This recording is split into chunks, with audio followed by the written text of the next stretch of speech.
V jakých odvětvích lidské aktivity se... Aha, vím, už jsem tomu porozuměla. Aha, ty už máš opravdu výpadky. Tak. La France. Francouzština jako, jo? On dit français dans la langue de voyager et du transport. Aussi, c'est la langue de poste. Et le français est aussi la langue officielle pour les... Já jsem pokrčený, Já Pětka. jsem to nemohla. To.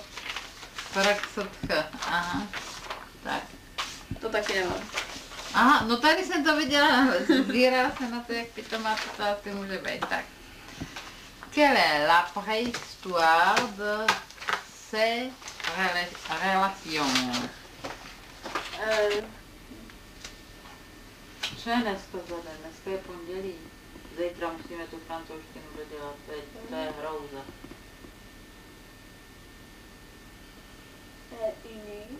No.